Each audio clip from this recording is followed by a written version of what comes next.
नमस्कार सभी मित्रों का स्वागत है आपका आज के नए पॉडकास्ट में। आज का जो पॉडकास्ट है वो हम बुद्धा की जो जन्मस्थली है लुम्बिनी वहाँ से कर रहे हैं और ये एक बुद्ध के साथ बातचीत भी है। इसी जगह पर इसी जगह बुद्धा का जन्म हुआ था। पीछे महामाया मंदिर दिख रहा है।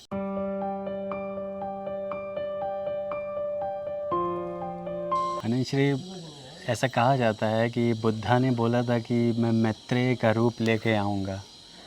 तो मैत्रेय का कॉन्सेप्ट है क्या? मैत्रेय को समझना चाहेंगे कि ऐसा बुद्ध ने बोला था कि नहीं बोला था। देखिए, कोई भी बुद्ध बोलता है और क्या लिखा जाता है इसके बीच में कोई रिश्ता नहीं होता, कोई सेतु नहीं होता। वही फंक्शनल और फिक्शनल। इंसान अपनी कहानियाँ, कल्पनाएं बहुत जोड़ता है। बुद्ध ने निश्चित कहा कि मैं मैत्रेय के रूप में जन्म लूँगा, लेकिन बुद्ध वैसे ही मैं कह रहे हैं जैसे गीता में कृष्ण कहते हैं मेरी शरण में आ, मैं ही आदि मध्य अंत हूँ, मैं ही सृष्टि को चलाने वाला हूँ। मैं इम्पर्सनल, निर्वैयक्तिक चेतना, यानी कि वो निर्वैयक्तिक चेतना जब भी जन्म लेगी मैत्रेय के रूप में, मित्र के रूप में आने वाले समय में। और बुद्ध की ये जो अंतर्दृष्टि है इसको हमें समझना चाहिए कितनी गहरी थी। उन्होंने तब सोचा कि अब ये गुरु शिष्य का टिपिकल रूप नहीं चलने वाला है। भविष्य में जो बुद्ध गतिमान होंगे वो मित्र के रूप में होंगे, अनंत पथ के मित्र होंगे। बड़ी रोचक बात है अनंत श्री, आप भी अपने अनंत पथ के लोगों को मित्र इससे ही संबोधित करते हैं। हाँ, तो सब मैत्रेय का ही काम हो रहा है। हम लोग अनंत पथ के मित्र ही हैं। अतीत में अनंत श्री कुछ गुरु भी रहे हैं, जैसे ओशो हो गया, जे कृष्णमूर्ति हो गया। उन्होंने भी मैत्रेय शब्द का उपयोग किया। इस पे आप क्या कहना चाहेंगे? देखिए, दो नाम जो लिए हैं ये बड़े रोचक हैं। इसमें से एक नाम ओशो और एक नाम जे कृष्णमूर्ति। इनको हम लोग विस्तार से फिर बात करेंगे, नेक्स्ट इसको कंटिन्यू करेंगे। अभी यहाँ पर रात बहुत हो रही है तो हम लोग ज़्यादा देर नहीं बैठ सकते हैं। बस संक्षेप में अभी ये बात समझें कि कृष्णमूर्ति के ऊपर ये थियोसॉफिकल सोसाइटी ने प्रयोग किया कि मैत्रेय को इनके भीतर से हम अवतरित करेंगे। और मैत्रेय को अवतरित करने का जो प्रयोग है उनके ऊपर उन्होंने करना शुरू किया। लेकिन कृष्णमूर्ति को मैं मानता हूँ सर्वाधिक ईमानदार और प्रामाणिक व्यक्ति। उन्होंने उसको इनकार किया और थियोसॉफिकल सोसाइटी को छोड़ दिया। उधर ओशो, उन्होंने एक समय घोषणा की कि मैत्रेय मेरे शरीर में आने वाले हैं, मैं मैत्रेय को जगह देने वाला हूँ बुद्ध को। फिर वो कहते हैं वो आ गए, हमने बोला। फिर वो कहते हैं कि मेरी उनसे पटी नहीं और हमने छोड़ दिया। तो एक हो गया प्रामाणिक और एक हो गया मम्बो जम्बो। अगली बात अनंत श्री इसको विस्तार से फिर हम लोग कल इसको आगे लेंगे, क्योंकि यहाँ पर अभी ज़्यादा देर हम लोग बात नहीं कर सकते हैं। बस इसलिए यहाँ पर इसको शुरू करना चाहते थे कि मित्रों को एक यहाँ का स्वाद मिले कि हम लोग ठीक उसी जगह पर बैठे हैं जो ऐतिहासिक रूप से बुद्ध के जन्म की जगह है। और हम लोगों के उधर तालाब दिख रहा है, तो बुद्ध की माँ महामाया ने वहाँ स्नान किया था, कहते हैं। वो शाल वन जहाँ वो जन्म उन्होंने लिया था। तो ये बड़ी ही अद्भुत और दैवीय जगह है। तो इसका स्वाद देने के लिए हम लोगों ने इतनी रात को इसको शुरू किया है, लेकिन इसको एक्सपेंशन कल देंगे।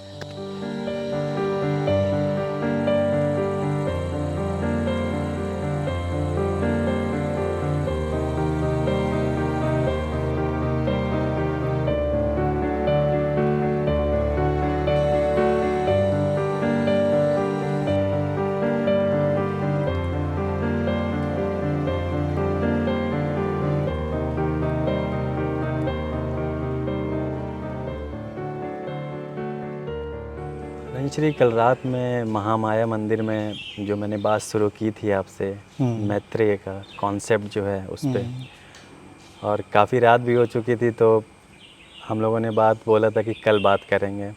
तो आज मैं चाहता हूँ उस चीज़ को आप क्लियर करें कि अतीत में जो ओशो थे, जे कृष्णमूर्ति थे, उन पे भी ऐसे वक्तव्य आए हैं कि मैत्रेय का कॉन्सेप्ट उन्होंने मतलब अपने ऊपर उन्होंने बात कही थी मैत्रेय की। और अभी भी मित्रों को ये बता दें हम लोग कि अभी भी हम लोग लुम्बिनी में हैं, महामाया मंदिर के पास में है, लेकिन उसके अंदर नहीं है। और वो तो टाइम से बंद हो जाता है, तो इसलिए बात वहाँ पर छोड़ दी थी हम लोगों ने। अभी बिल्कुल उसके पास में हम लोग बैठे हैं। और आनंद श्री ओशो ने जो बात कही मैंने गूगल से निकाला है, मैं चाहता हूँ मैं उसको पढूं और आप उस पर क्लैरिटी दें। ओशो कहते हैं कि उस अंतिम रात, मध्य रात में मैंने सुना कि कोई दरवाजे पर दस्तक दे रहा था। यह असंभव सी बात थी, मेरे दरवाजे पर कोई दस्तक नहीं देता। मुझे आंखें खोलनी पड़ी। कमरे में नितांत अंधेरा व्याप्त था, लेकिन अचानक मैंने देखा कि एक मानव जिसका शरीर शुद्ध प्रकाश का बना हुआ था, बंद दरवाजे से ही भीतर प्रवेश कर रहा था। एक पल को सब कुछ मौन था और मैंने बिना किसी स्रोत से आती हुई एक आवाज़ सुनी कि क्या मैं भीतर आ सकता हूँ। अतिथि इतना विशुद्ध था, इतना सुवास युक्त था, मुझे उसे अपने हृदय के अंतरतम मौन में प्रवेश देना ही पड़ा। यह शुद्ध प्रकाश का शरीर अन्य कोई नहीं, स्वयं गौतम बुद्ध थे। तुम अभी भी मेरी आंखों में उस ज्योति शिखा की लपट देख सकते हो जिसे मैंने अपने भीतर पचाया है। एक ज्योति शिखा जो 2500 वर्षों से आश्रय की तलाश में पृथ्वी के आसपास घूमती रही थी। मैं महत सौभाग्यशाली हूँ कि गौतम दी बुद्धा ने मेरे द्वार पर दस्तक दी। तुम मेरी आंखों में उस लपट को, उस आग को देख सकते हो। तुम्हारी अंतरात्मा भी उसी शीतल अग्नि की बनी हुई है। ये ओशो का वक्तव्य था। हाँ, मुझे याद पड़ता है उन्होंने किसी प्रवचन में ये बात बोली थी। संभवतः जोरबा द बुद्धा सीरीज़ थी और संभवतः उनके कोई शिष्य थे, गोविंद सिद्धार्थ या ऐसे कोई नाम गलत हो सकते हैं, नाम में मत जाइए। पहले उनके किसी शिष्य ने उनको ये बताया कि मैंने ऐसा विज़न देखा है। फिर ओशो उसको प्रमाणित करते हैं कि नहीं, तुमने जो देखा बिल्कुल ठीक देखा है। ये ऐसी घटना हुई थी कि बुद्ध ने दस्तक दी, मैंने खोला, वो अतिथि बनना चाहते थे मेरे शरीर में, मैंने प्रवेश दे दिया। फिर वो रहे हमारे साथ 4 दिन। मैंने नहीं, गौतम बुद्ध ने ही बोला, प्रवचन दिए। मैंने केवल शरीर किराए पे दिया था। किराया शब्द गलत है, शरीर को मैंने अतिथि के रूप में दिया था, आश्रय दिया था। आश्रय दो, किराया तो लेना नहीं था, ये शब्द नहीं सही है। तो ये सब घटनाक्रम है। देखो, इस पर बात बताने के लिए पहले तो एक चीज़ ये मित्रों को बिल्कुल स्पष्ट हो जानी चाहिए कि ओशो एक बहुत महान दार्शनिक, विचारक, मौलिक चिंतक थे। अप्रतिम वक्ता थे, प्रतिभा उनकी बहुत ही कुशल थी और जैसा उन्होंने बोला उसका कोई मुकाबला नहीं है। बोलने में तो अद्वितीय रहे।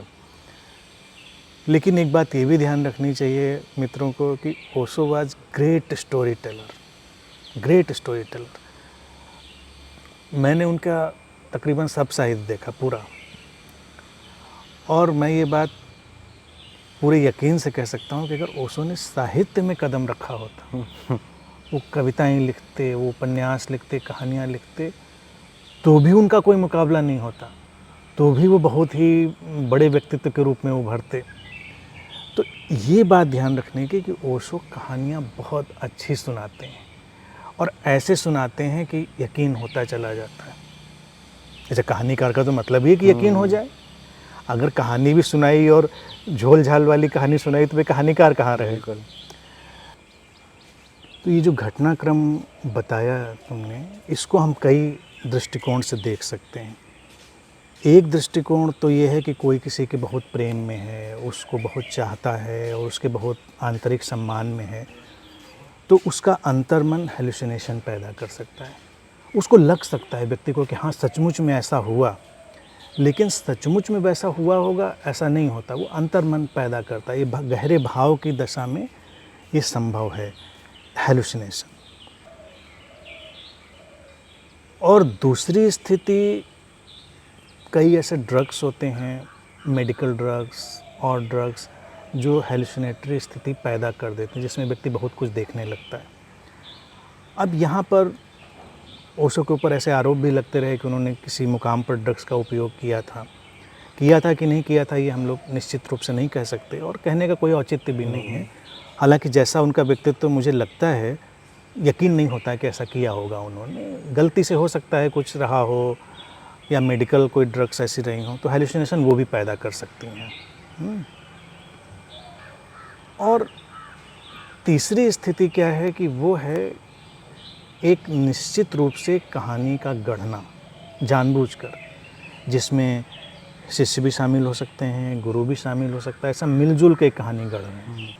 अब कहानी गढ़ने में देखिए दो बातें ये हो सकती हैं कि एक प्रचलित मान्यता का कोई गुरु एक उपकरण टूल की तरह उपयोग करे कि हम ज़्यादा लोगों तक पहुंचकर शायद उनका कल्याण कर पाएँ।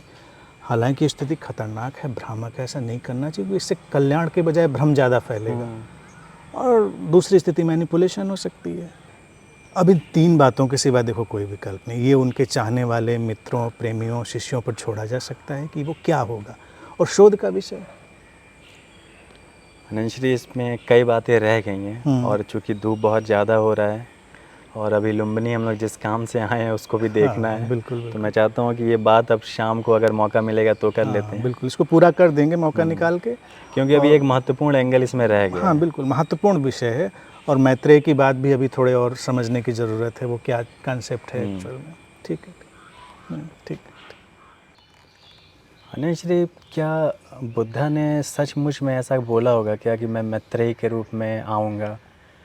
और दूसरा क्वेश्चन ये है कि मैत्रेय का कॉन्सेप्ट है क्या? प्रश्न उठने चाहिए। बहुत सारे लोगों ने क्या किया, समय के साथ प्रश्न उठाना बंद कर दिया।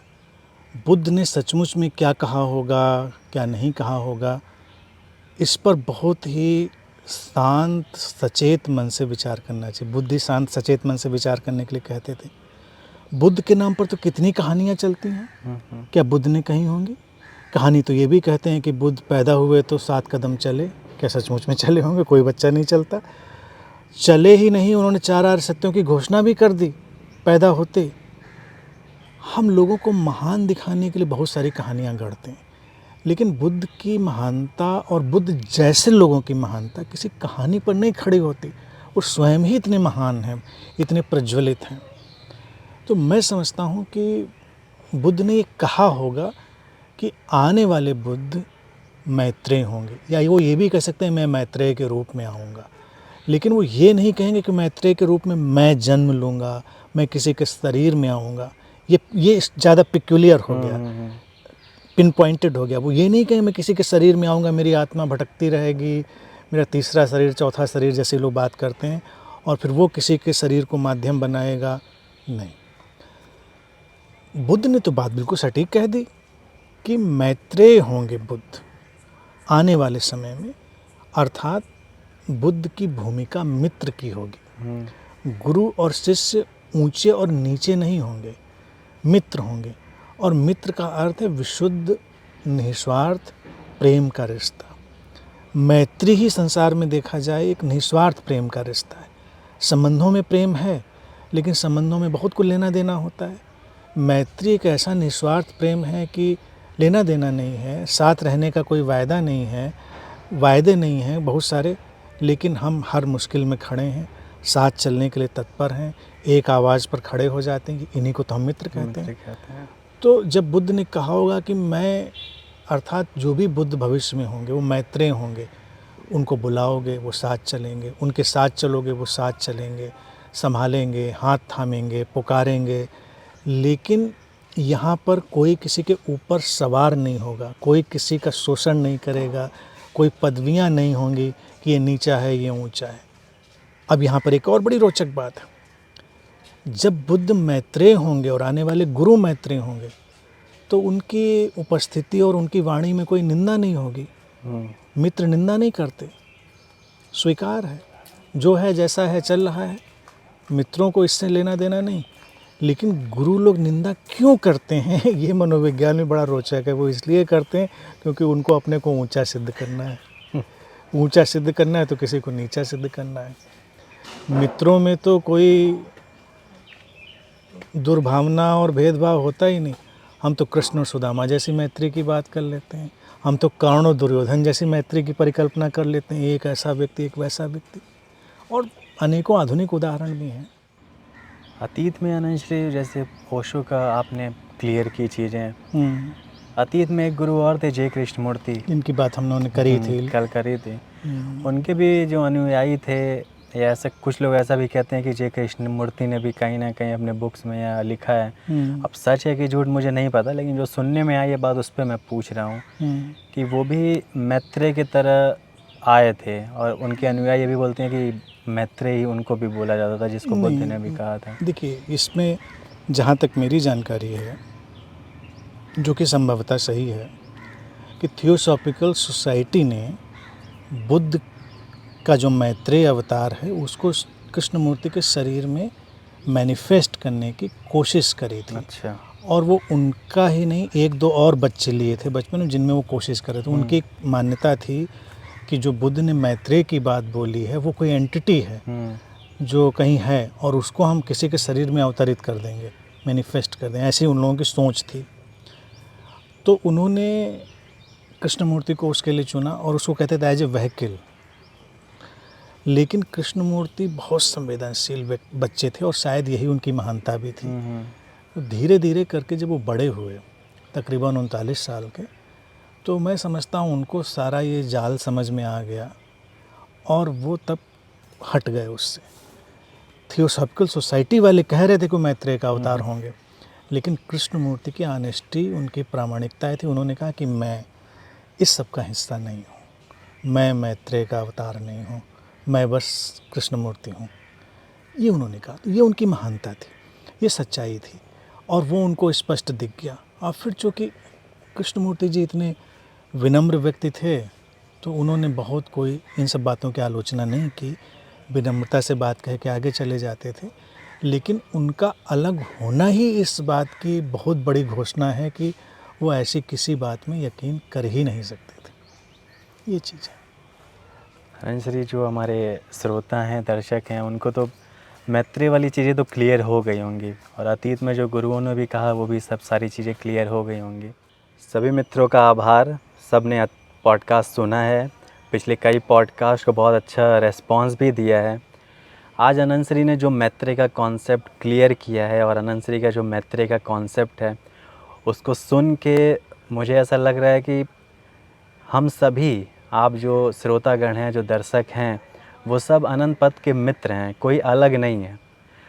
तो आइए हम अनंतश्री के साथ इस यात्रा में आगे चलते रहें, साथ साथ चलते रहें। एक प्रसन्नता वाला, एक शांतिपूर्ण, जो सुंदर स्वस्थ संसार है, उसके निर्माण में हम सभी अपना योगदान दें। प्लीज़ वीडियो को ज़्यादा से ज़्यादा शेयर करें, अपने आसपास वालों को, लोगों को दिखाएं, अनंतश्री के बारे में उनको बताएं। मिलते हैं अगले पॉडकास्ट में। नमस्कार।